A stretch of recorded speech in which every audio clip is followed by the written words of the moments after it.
Now let's take a look at the Giant Abyss hard level. And you can take a look. We have a 53-second run and about a minute average, which is not too bad. And my runes are not like Sage Chisel, so maybe it's a bit more relatable. But the worst part about this is look at the drop. It's mostly blue. We have shitty rune crafting material. And I haven't gotten a single like usable intangible rune yet for the entire day today. So it's just not a fun time. This is right now the sort of budget friendly, speedy-ish, not really that fast because like a minute. Nowadays, a minute is like not very fast, right? For Abyss Giant. So let's take a look at the runes and the unit. First, Veromos on Rage, speed, crit damage, and attack. I have him a little bit faster than the Dragon's team because I want him to lap the Trash Wave so he can move twice before they take a turn to make sure that he can slam on them and stun them so that you don't take any damage whatsoever. Rage because this skill can do very, very good damage on the boss. He also reduces the attack bar of the tower and he can cleanse the potential defense break on your team. If you have defense break, the boss will very likely just kill your entire team. So that's not a good idea.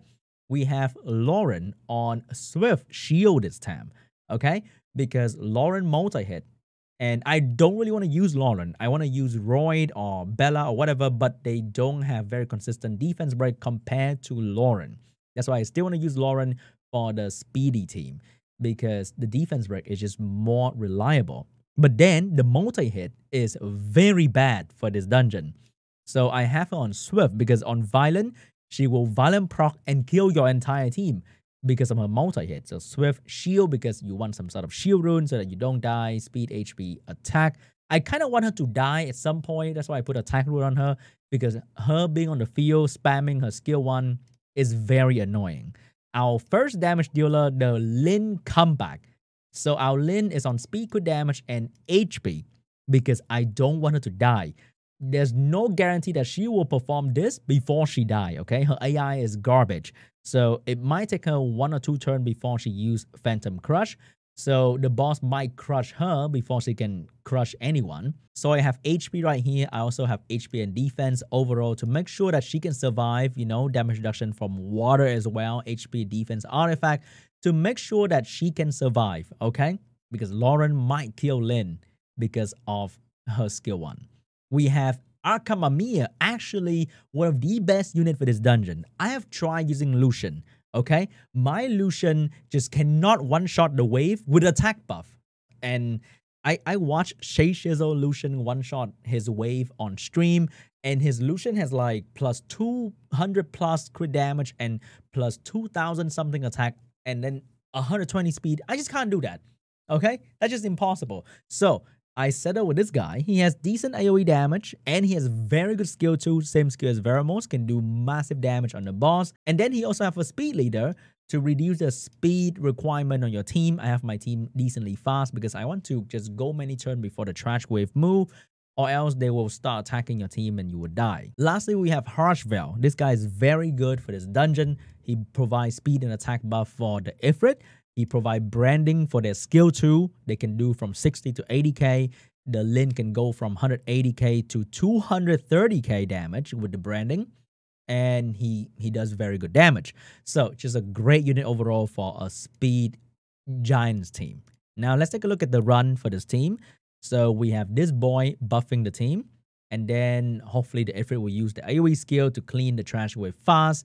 But usually there's no problem here if your team is decently fast enough. With the speed buff as well, you have no problem clearing the trash wave. Most of the problem will comes from the main boss because now the main boss is immune to dot, so you cannot cheese the boss with continuous damage.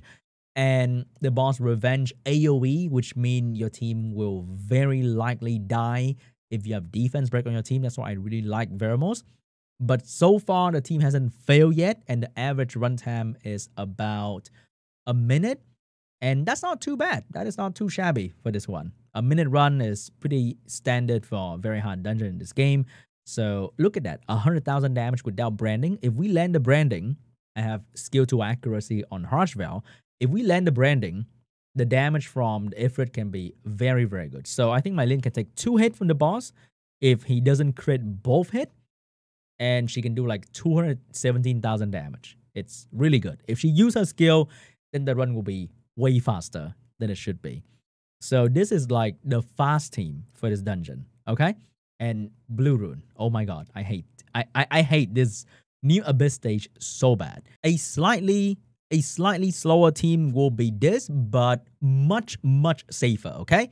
2A your Shannon, I'm on my way. She's like almost done with 2A. I ran out of energy, but 2A your Shannon because the attack buff absorption in the skill 1 and skill 2 can be very good. Also, she provides defense buff and your team will survive forever. Don't have to worry about that. Use this guy for defense break, okay? Because he provides attack break together with his defense break. So that is really good. And he also push back attack buff of the boss. And lastly, you can use Naomi for damage. She can also provide branding. She's much easier to build because of her lower rune requirement thanks to her passive.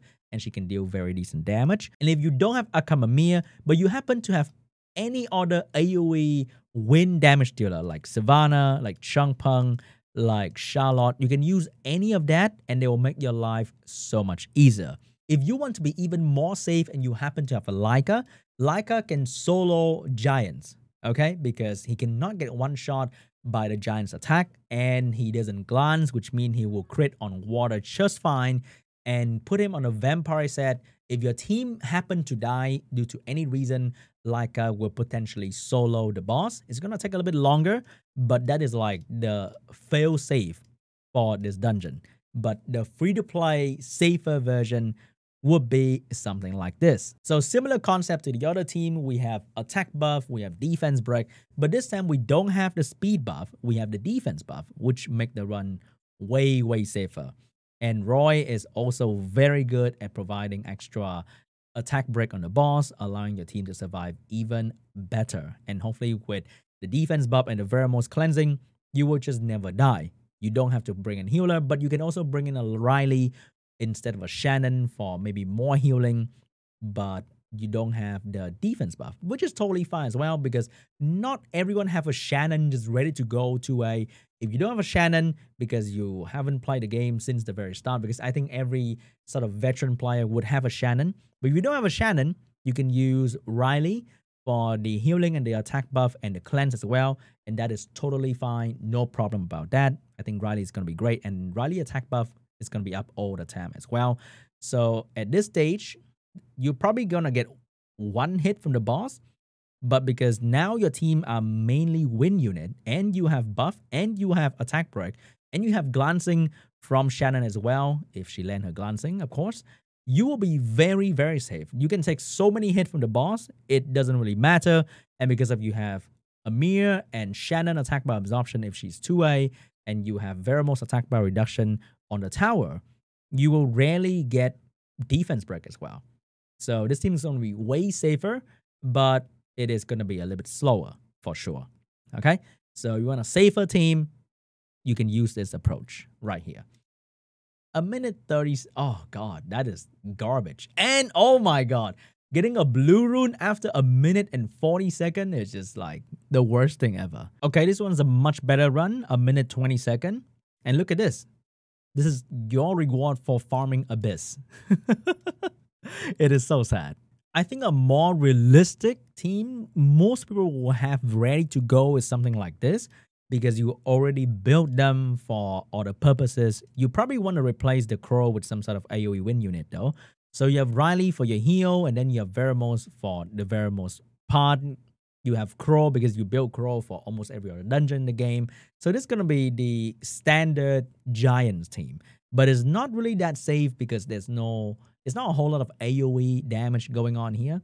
So the Trash Wave might one-shot your Kro if your Kro is not tanky. So we might want to use this team if you have like a Savannah, a Changpeng, a Charlotte, to keep the Trash Wave under control. But if you have the rune quality to just absolutely crush the Trash Wave, I think this is a decent team as well. This doesn't have the defense buff, but because we have an actual healer in the team, it's gonna be very safe as well, because we have immunity as well, which means less chance for the boss to actually defense break you. And you have two proper damage dealer here that will deal very good damage on the boss. Oh, we missed the defense break. Dude, my Roy has like max accuracy. But this is so scary. We don't have any AoE control on the tower. So if Veromos doesn't come in with the cleanse, it's gonna be risky. Okay, but with the attack break, let's see the damage on the Kro. Still very decent damage on the Kro from the boss right there. But if Veromos use skill 2, then it's gonna be no problem. So this can be a decent team option as well, and probably most people will have this ready to go. A minute 30 second. Not a fan of this drop as well. Just not a fan, guys. It doesn't feel any different from the GB12 back in the day, and you cannot use the continuous damage strategy for this one anymore, which make it way harder to farm, and the rewards, once again, not really worth it. I really want them to, once again, either nerf the dungeon a little bit, make it harder, easier to farm, or make the reward more rewarding, okay? I think no more blue rune. If I have to take a minute plus to farm, I think no more blue rune is just fair, because we've been farming dungeon in this game for so long, and we can run 30-second, 40-second run, but we accepted blue rune back then. Now we almost double our runtime in the dungeon, in the farming part, but we still get blue rune, which means the rune quality doesn't go up. So I don't get it. Why do you make us farm harder dungeon but not give us better reward? It's just terrible to play like this. I think it's such a bad thing about this update. The update is supposed to revive our passion and make us want to farm and get good rewards, but this is just not it. This is just not it. Yeah.